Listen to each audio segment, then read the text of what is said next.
So, ladies and gentlemen, have you ever wondered what it takes to start a successful fish farm?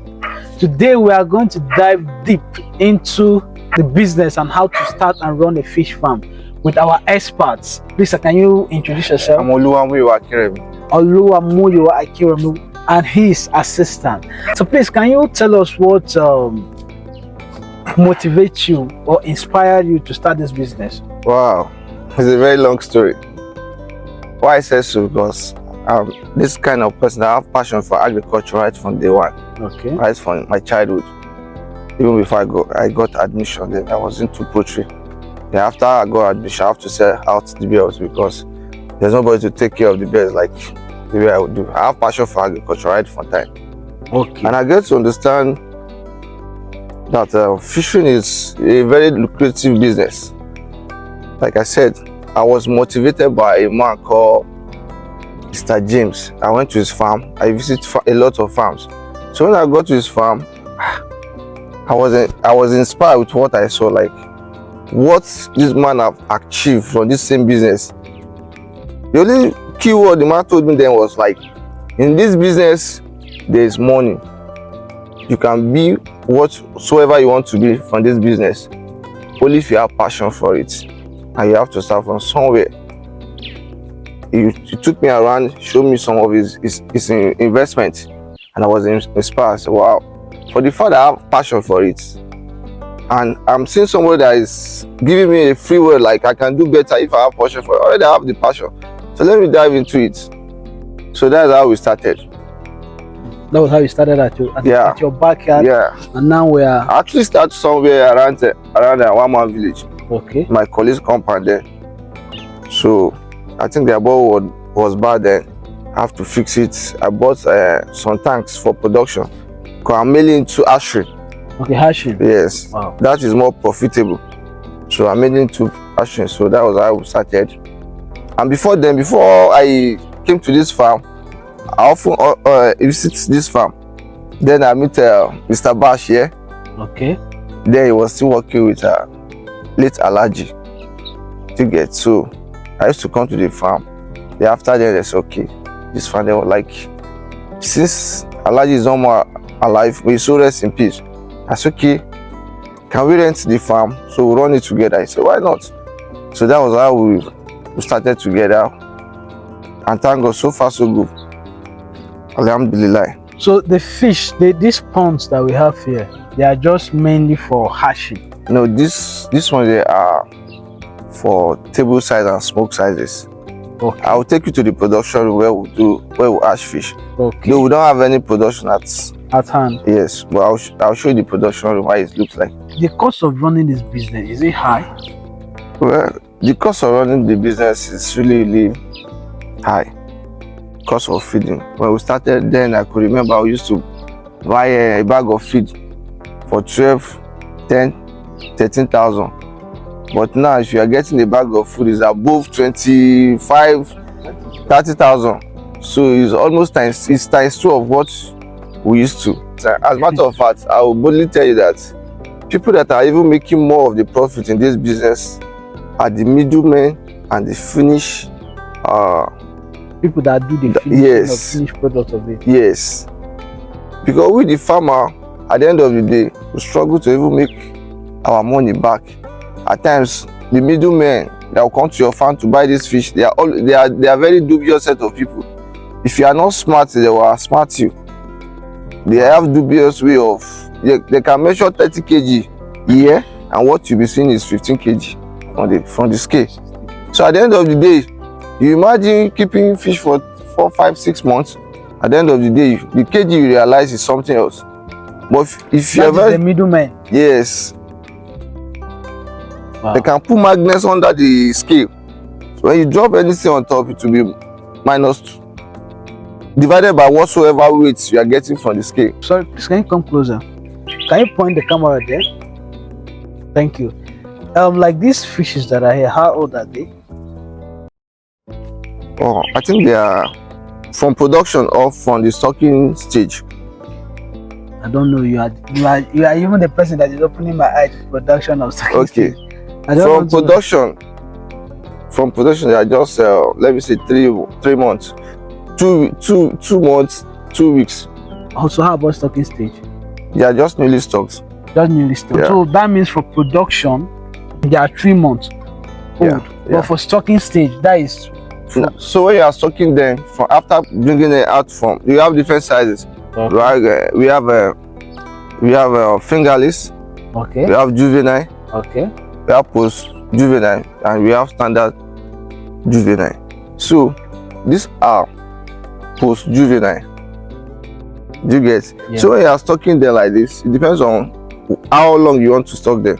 Okay. But for you to have a good, reasonable smoke size, for that very time you are stocking them, you stock them for like, let me just say 3 months, 4 months.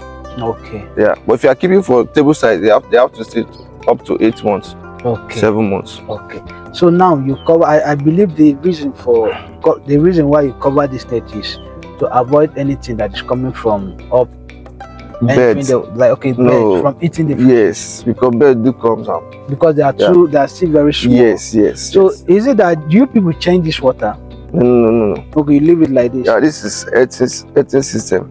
18 Okay. pond. This is what they call 80 pond. Okay, so they have different. They have different kind of Yes, we have concrete pond over there. Okay, over there. Yeah, this So the is 80 concrete pond they do change the water, Yeah. but the 18 pond they don't change it. Yes. So what if rainy season comes now? How will you be able to?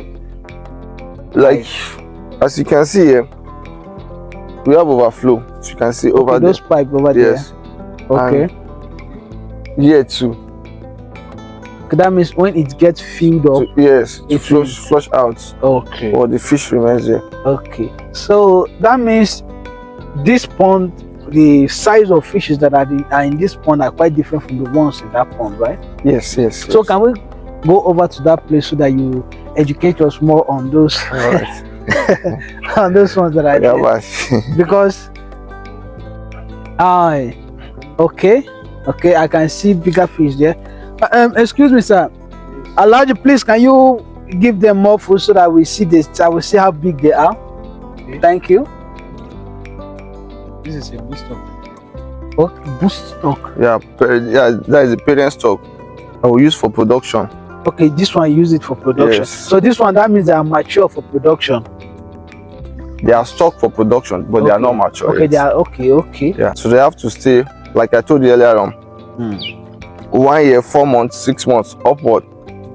They can stay longer. The longer they stay, the mature their eggs becomes. Okay. So like, how do they mate? They don't meet. So how do they reproduce? There's a female fish, there's a male fish. Now the female, you inject the female.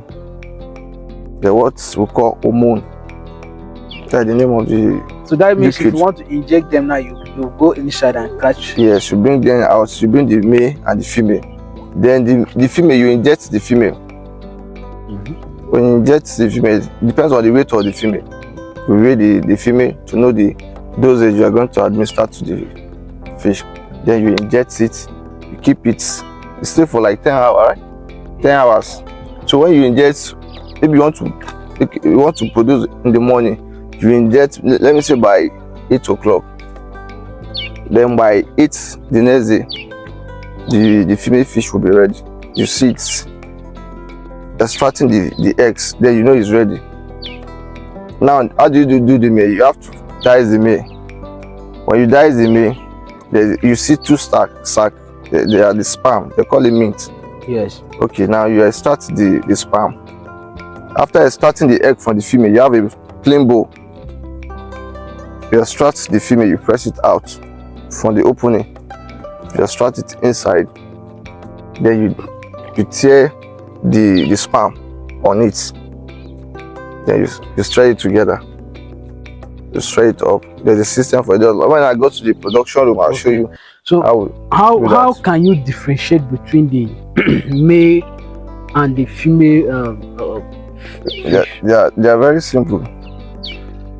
When you see them, it's just that obviously they are in the 18 pole. Can't bring them out. Okay. I would have showed you. It's just like a male and female reproductive system. Okay, it's not difficult to So at all, the female have open an opening. Why the male has something just like a male productive organ. Okay. Cost of feeding. Cost of feeding. Yeah.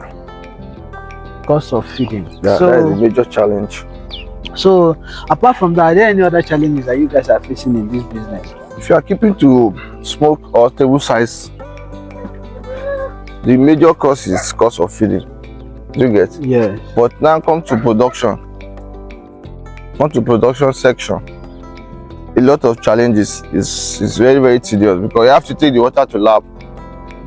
You have to test the water. This particular No. one? Okay. Hatchery. Okay, hashing. Yes. Okay. But if you are keeping these sizes, smoke size, table size, the major challenge you are facing here is just the cost of feeding.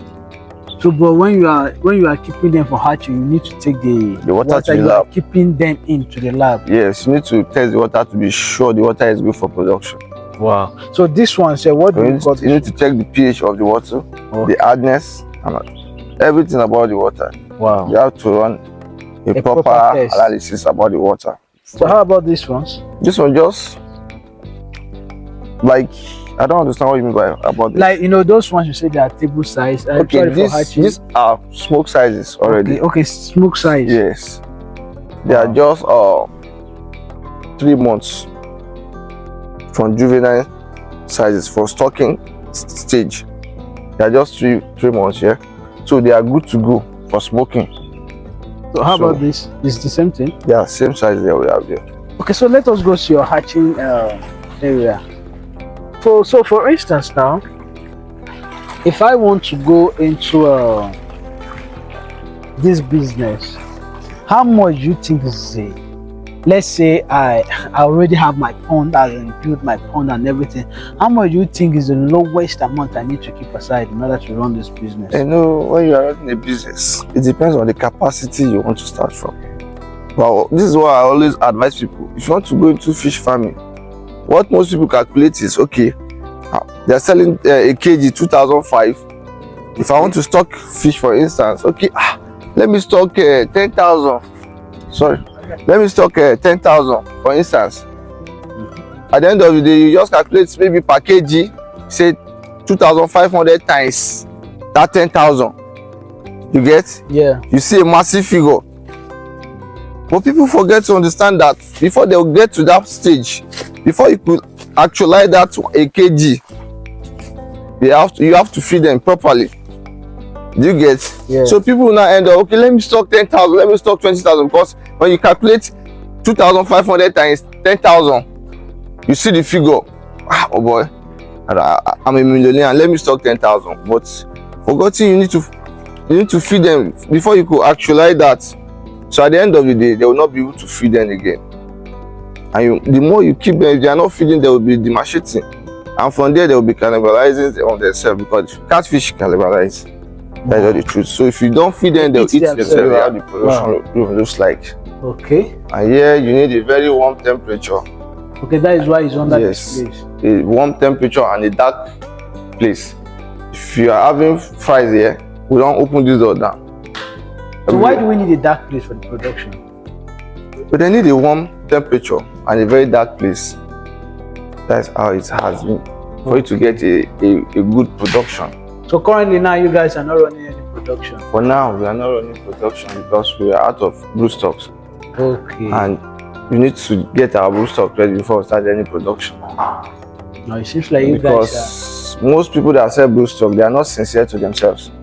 Because of the money, it's a kg of blue stock is 8,000 naira. So at the end of the day, you use 150,000, 8,000 to get a blue stock that is not fully matured. So at the end of the day, when you use it, you will not get results. So we decide to keep our blue stocks, and obviously you will not lie to yourself. If your blue stock is not ready, you know it's not ready. So that's why it's advisable, if you are going to the production of catfish, it's good to have your blue stock available. So what is blue stock? Blue stock are parent stock. That the parent stock, that like the one I told you. Okay. Yeah, a year and 4 months, 6 months upwards. Okay, so what if, like, if I want to buy small, what do they call it? Juvenile. Okay, it's juvenile. Okay. Juvenile. We said juvenile 78 naira. Depending on the size. Depending on the size. Okay. You understand? Okay. Depends on the number you are buying. If you are buying 10,000, it's 70 naira times 10,000. Yeah, depends on what you're buying. Wow. So for each stage, they have the kind of food that they give them. Yes, you start from when they are up to juvenile, they pick 2 mm. When you produce it, they start from 0.1. You get to 0.2, 0.3, 0.5 until they get to a stage where they pick 2 mm. So it's advisable when they are picking 2 mm. Now, if you are buying to stock, you can now buy from us. Then you don't have much stress. It's just for you to feed them. Probably if you are using a concrete pond, you feed and change the water. But they also need good water to grow faster. Wow. So just for you to buy from 2 mm, they'll get to a stage, you give them 3 mm, from 3 mm, 4 mm, 6 mm, 9 mm. So, lastly, thank you very much. You're welcome. Lastly, what advice do you have to anyone that is aspiring to go into this kind of your business? Alright. The only advice I have to give to anybody that wants to go into fish farming, you need to acquire the basic knowledge of the business. And you need to know your capacity, what you have on ground. You don't just go into it because somebody told you there's money into it, or because if you calculate 2,005 per kg times 20,000 is a lot of money. You don't do that. There are so many basic things you need to put into consideration before you go into a fish farming, and you have to have passion for it. In every business, there's always a bad side of it. So that is my advice for anybody that wants to go into fish farming. It's a lucrative business. Okay. Thank you very much. Welcome. Thank you very much. That will be all for now. Thank you. Thank you.